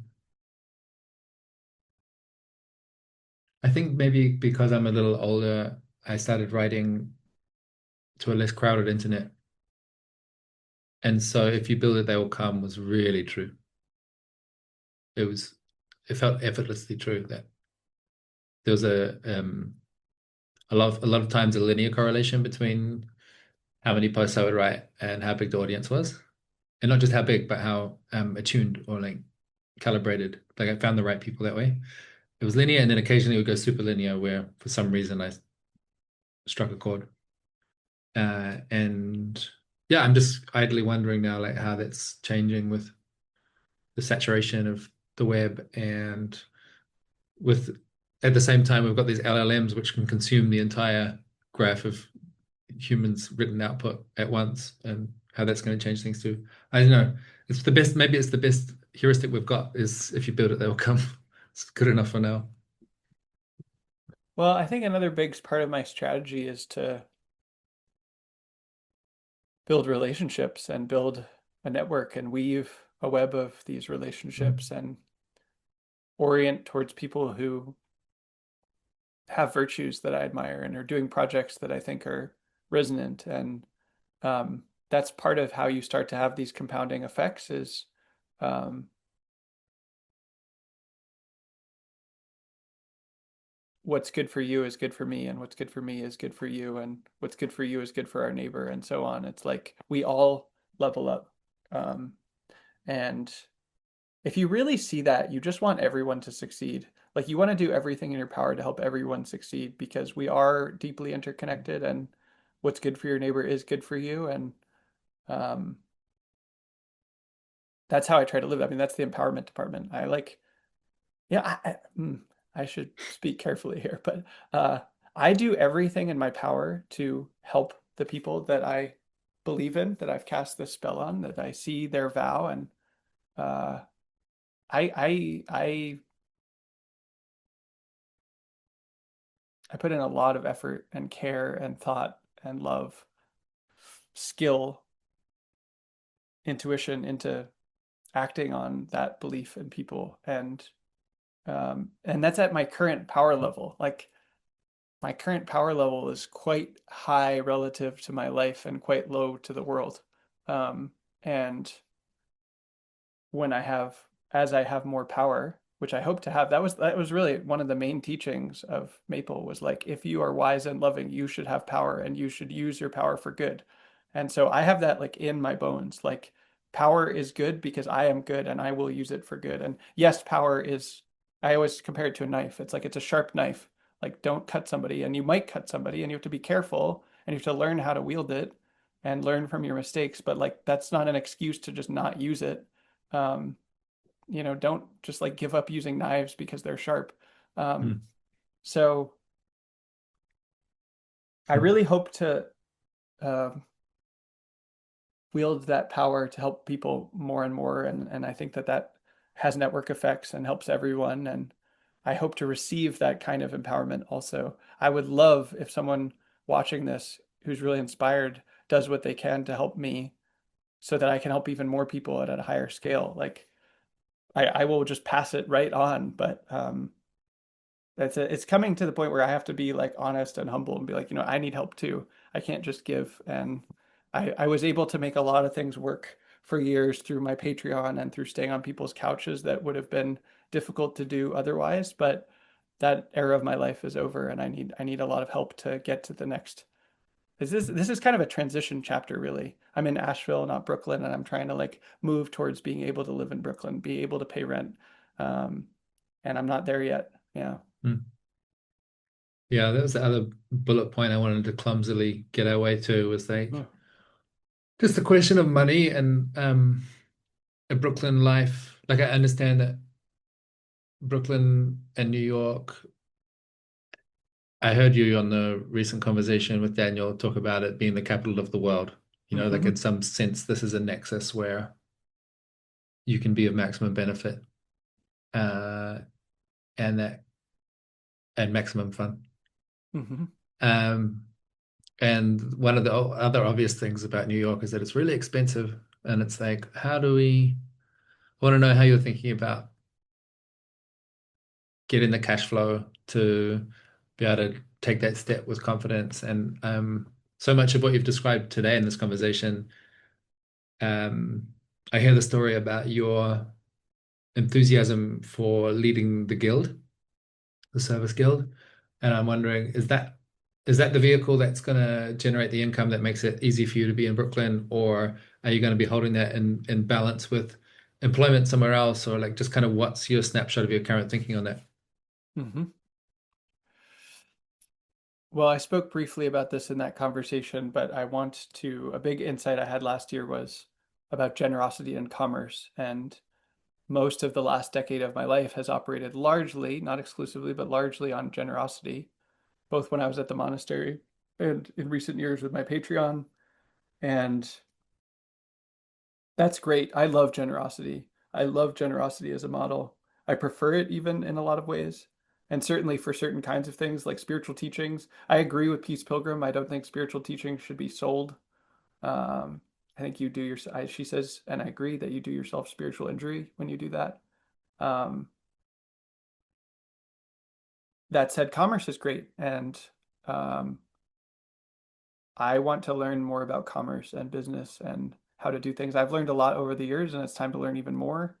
And I want to create mutually supportive feedback loops between generosity and commerce, between all of my projects and endeavors. Uh, um, a lot of what I learned both at Maple and through my study of strategy is about feedback loops and Mm. creating mutually supportive feedback loops and uh, what you might call what Christine calls a self-reinforcing life.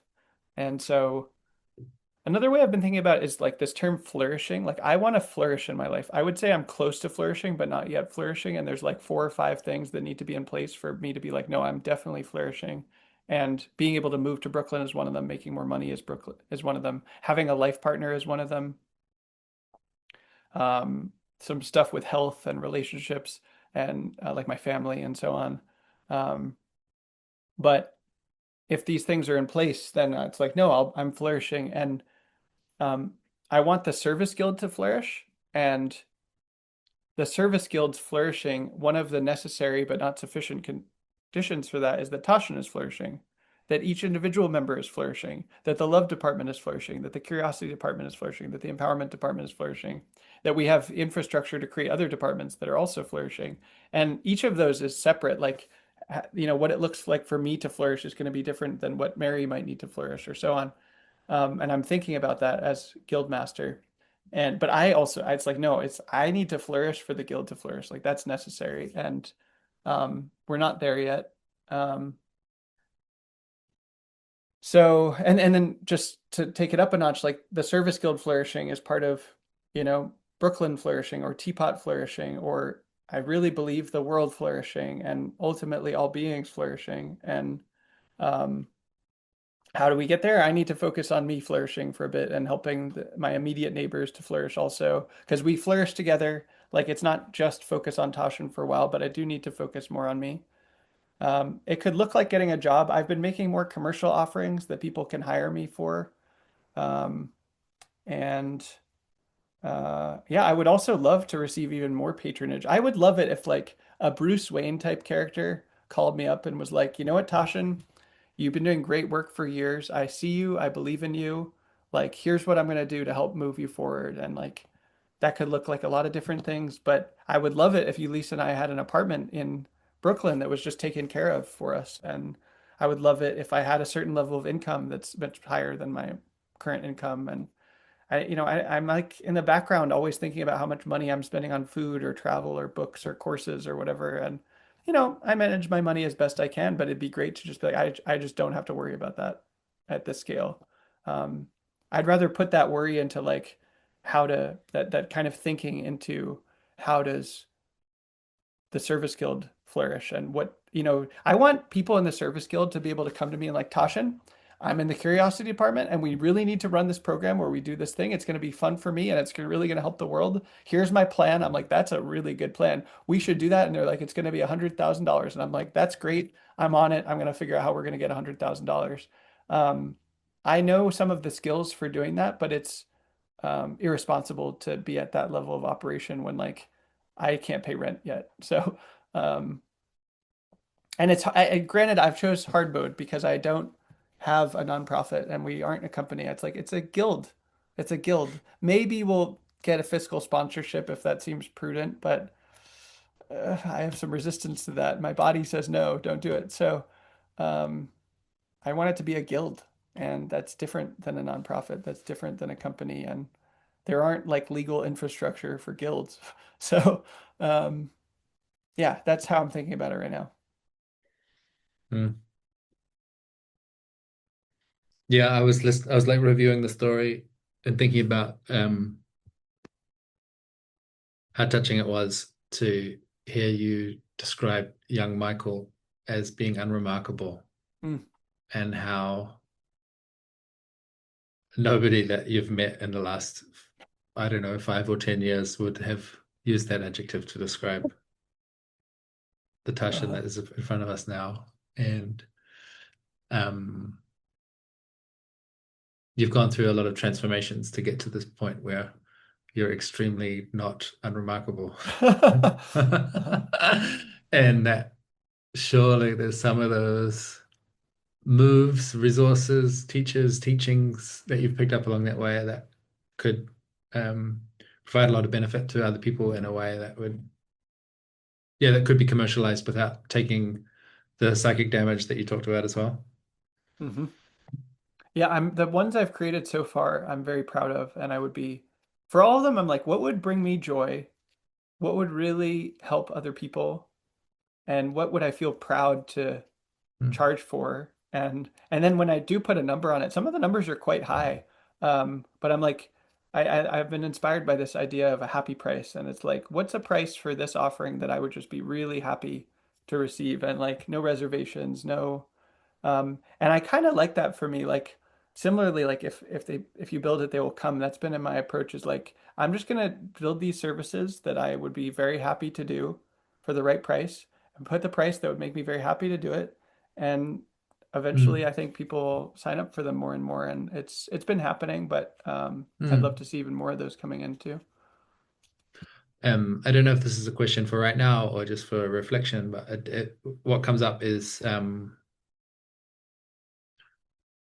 I wonder how much thought you've given not just to what you could contribute, but to whom you'd be best suited.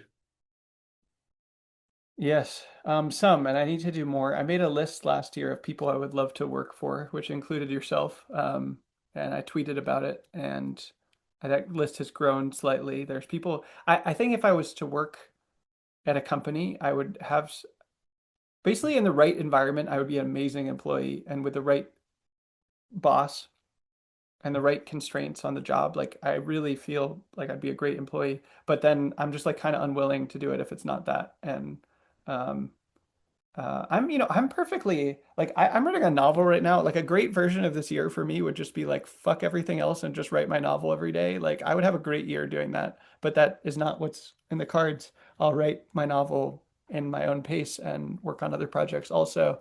Um, but since I have that as an option, or like working at a grocery store or something, I would love working at a grocery store. I would be delighted to work at a very simple, straightforward, customer-facing job where I would make my actual job just radiating meta all day.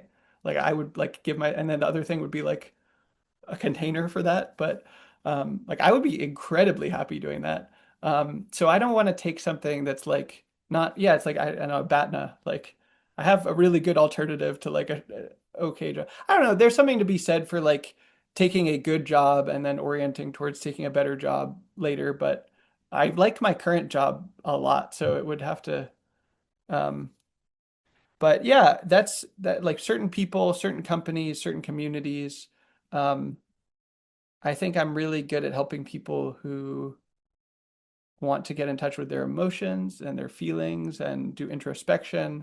Um, I think I'm really good at helping people who have a project and a dream or a goal, or they have an organization. Like I obsessively studied military strategy for 3 years, and there's a lot that I learned about that. Using SOPs. I want to help companies do SOPs. I could be like one thing I've done a bit of is like being a chief of staff for a short period of time where I like come in and provide not only executive functioning but strategic thinking. Um, I'd love to do that more. I don't know. I'm doing some very interesting strategic planning for the guild that I would love to share with more people how to do that. And I don't know, there's a bunch of stuff I've like kind of made some of the offerings legible, and there's a few more that I'd like to make. And but I have this hire me page now that people can look at, and it links out to the different offerings. Mm. Are there other kinds of help that would be useful beyond someone hiring you or contributing to your Patreon? Those are big. Um, Sharing anything I've made. Um, Mm, is helpful. Like there's I've created some really good resources about a lot of different stuff. So if there's something that's really touched you or benefited you, just thinking of who else would benefit from it and passing the word on, that's helpful. Um, I don't know. It's I'd love for more people to read my fiction. It's really good, and it's really weird. It's very sexual. There's always a sex scene in every novel. That's a rule I have with my novels. There has to be at least one sex scene. It's a very good rule, sir. And so, if that's not your fare, but they're also very different. Like all the novels I've written are like wildly different to the point where you'd be like, the same person wrote this. I'm like, yeah, I did. But you know, um, also, just my friends and allies staying in touch, like messaging. I view correspondence as part of my work, and like telling me what you're up to is helpful, Mhm. and figuring out how we can work together. Like, I don't know, I'm coming to this leadership retreat workshop in May. I'm coming to Casa Tilo. I'm bringing people. I'm going to be a better leader for it, and I want to like bring as many people that are also like in charge of an organization or want to be leaders that are like in our scene as possible. I don't know, like a failure mode would be to come and it's like a bunch of rando people who are like running European NGOs or something and that I don't know. I'm like, that's good, like good on you, but I don't know you and I don't have a relationship with you. Maybe I will by the end of the week, but like I'd love to come in and there's already like 4 or 5 friends that are, Mm. peers in leadership. Um, I think this is a remarkable opportunity to do this workshop and I mentioned that because that's an example of like what's good for Tasshin is good for Rich, what's good for the Service Guild is good for Casa Tilo, what's good for the Service Guild and Casa Tilo is good for Teapot, what's good for Teapot is good for the world. Like it has impacts that are beyond just what's good for me or just good for you. So I love when my allies come to me and are like, we should do this thing together. Like, I'm excited about this. I am picky about how I receive pitches. I have a blog post about how to pitch Tasshin on projects, but a really good pitch, I'm like, if someone follows that, like, I'm probably a hell yes to it. So Mhm. Mhm. I love things that are good for me and the Service Guild and them and their projects and the world. Like that's the best. Mhm. Mhm. Mm. It's fun. It's just fun to imagine who's listening and the gears in their mind turning, Mm, thinking, yeah, how do we selfishly contribute to the project, the shared project that sits between us for the benefit of all beings? hmm It's fun to imagine that strategy unfolding in people's minds. Um, I was glad you mentioned the leadership training that we're doing here at Casa Tilo in May. I have a lot of enthusiasm about that, and I want to tell people about it, and I want to get people there. And I'm hmm like, I don't know if you have this. I get shy sometimes about talking about my own offerings and get hmm clumsy about it. Why are But I you think what excited we about do, it? um, I have I think similar to you, a kind of fractal view of agency and contribution that um, there's a whole lot of work involved in becoming a decent grown up, and then just kind of managing my own life is not sufficient. I also have to, I feel like a good life involves me taking on some kind of leadership, like starting projects, running organizations, initiating communities, supporting other people. And that I really see that as a kind of video game with distinct levels. Um, we kind of graduate to the next level of ambition and scale and impact. And yeah, that each of these chapters comes with a like, oh gosh, I saw the way that how I was getting in my own way and the limitations and how that, um, for me, it's easy to have a really beautiful vision and it's quite hard to implement. There's always reality constraints that get in the way of the beautiful vision. Um, I really want to be surrounded by people who are not just making a beautiful life for themselves, but yeah, creating context, creating environments, creating containers and organizations where that beautiful life is multiplied by many, many members. And over the years of having built a few organizations myself and collaborated closely with mentors that I really have learned a huge amount from, I feel like we have distilled something about the process of maturing into your leadership. And I don't know. I've very rarely seen a leadership training that got me excited. And so we made the leadership training that excites me, which is like a good deal of metacognition, introspection, uh, yeah, this deep curiosity about the self and how stories and habits constrain who I am. And then companionship, just being with fellow travelers that are aligned with your soul's path and are genuinely curious about you and are going to hold you to high standards and encourage you and remind you of your best best self and give you lots of practical tips and strategies and practices and like these are the moves that you can make to like okay, you're stressed about in your case, you mentioned should I be a non-profit or a company? It's neither of those things. What is it? Well, there's probably lots of people that have started things that are neither of those things, and some of them are going to be at this training. And yeah, this combination of metacognition and companionship, I feel like is Mm, extremely generative. And Casa Tilo, the space where we're hosting the retreat, is extremely generative because it's gorgeous and designed with a great deal of intention, and it attracts exquisite people who are really, yeah, in service and in fun. mm. We're gonna have a lot of fun. I just got a new drum machine show up today, Oh, oh, so yeah, that's all that's you that's needed to gonna say, happen. King. That's gonna happen. There's gonna be live techno. Uh-huh. Oh, There's gonna be beautiful, beautiful trees, I'm lots excited of birds. because I need to level up as a leader. Like the Service Guild is 4.5 years old. It'll be 5 about when that training happens. Um, and no, I'm doing the math wrong. Anyway, 2022 to 2026, it'll be 4. Sorry, it's 3.5 now. Anyway, it'll be 4. Um, and like it's different to parent a 4-year-old than a baby. And what worked for me at one level is not going to work at a new level. And I need to level up and I want help in that. And like knowing that you and Nati and a trusted collaborator of yours are there and will be like hands on sharing how you see these things and providing feedback and that you know me so well that you're my mentor. Like, and you and Nati together, mwah, chef's kiss, uh, is just like, that's an incredibly growthy learning environment for me. So I just know that I'm going to come out of that um, with a lot of new skills and ideas and best practices that are really in my body rather than just like, oh, that was a nice presentation on how to be a good leader.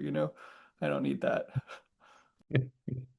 Yeah, it's really going to be a minimal presentation. Yeah. It's very practice driven and very connected to the real person that's there and what they need. Um, May 18th, 23rd in Come Spain, hang out with Barcelona. Tashin and Rich and Nati and Karina. And I believe Peter Terrell is going to come with me. So you can hang Amazing. out with Peter Terrell too. One of my favorite podcast guests on the Reach Truth Uh-huh. podcast. Yes. Um, and yeah, May, it's still a few months away, but it's going to fill up. And so Hmm. you should sign up before the end of March, which is where we have an early bird discount. Hmm. Yes. I'm going to sign up tomorrow. So I'm coming. Awesome. Awesome. Mm. Um, we have reached our allotted time, Hmm. and yet that's artificial. So I wanted to know if there's anything else lingering that yeah, that would feel like an oversight if you didn't share it, or a topic that's still burning. Mm. I think there's so much we could talk about, but I don't think there's a specific thing that I am like, oh, we need to talk about. I just feel really grateful. It was an honor to privilege to be received the way that I try to receive others. And I enjoyed telling my story and hearing the story, and I enjoyed your questions. And yeah, it's humbling to ask for help, and it's humbling to advocate for oneself, and it's humbling to speak proudly about one's project and what you're doing and be like, no, no, you should come to this thing. And I'm really proud of who I am and who I've become. And I'm really proud of what the Service Guild is becoming. And I do need help. And I'm really grateful to have you as a mentor. That's been such a blessing. And um, I'm grateful to be received by you in this conversation. And um, the way I feel about myself and about the Service Guild is the way I feel about you and Casa Tilo. And I really think about also the larger network that we're connected to, and about all the humans alive on this planet at this time. Like, I think we could have a really good party together. Like, let's have a good party. Let's have the fun party. Uh, and I need help to participate in the party. Everyone needs help, so let's help each other and uh, do our parts to help. I'm reminded actually of, and I'm going to pull this up real quick because it works. It would be worth quoting verbatim. I was reminded by something you said, um, of a quote from Peace Pilgrim, uh, about collective problems. She says, there's the whole matter of having a meaningful attitude towards the problems that life may set before you.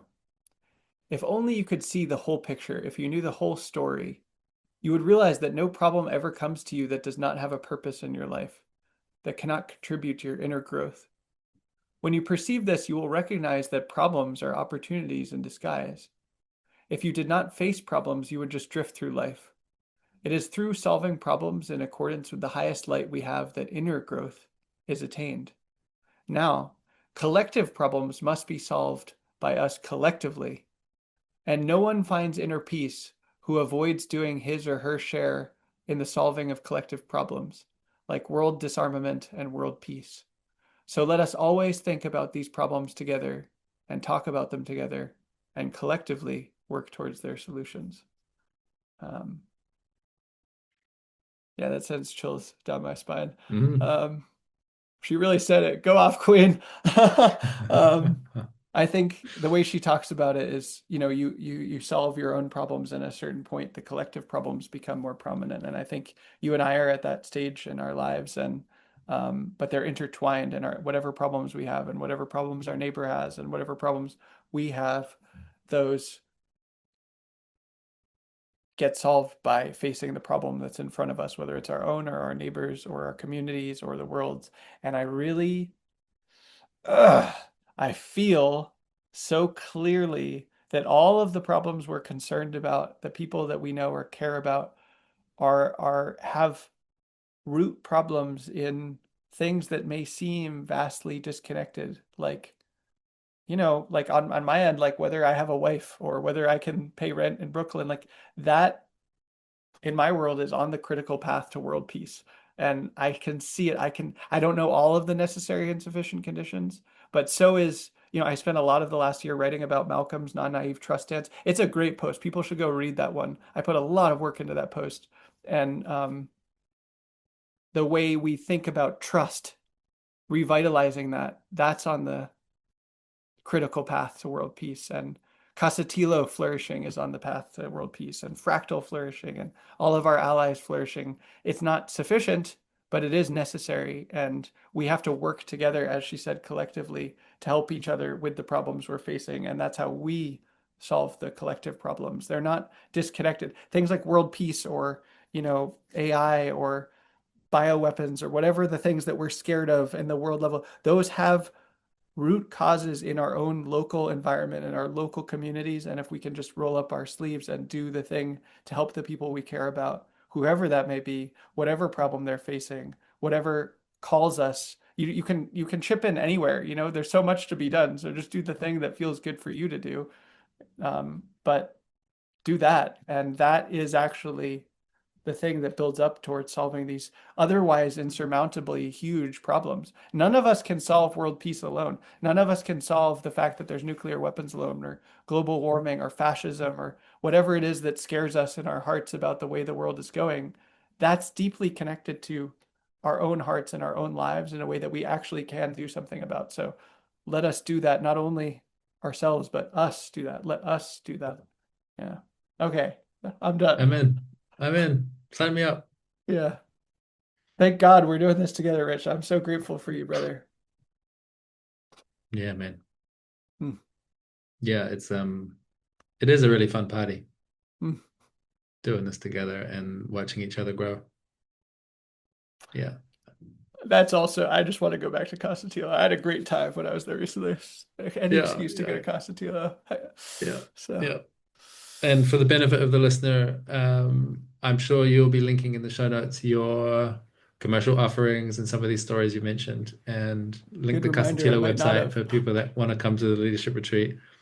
And dear friends out in the internet, please join us. We're having a great time, and we just have one seat missing, and it's got your name on it. Oof. Mm. Thank you so much, Rich.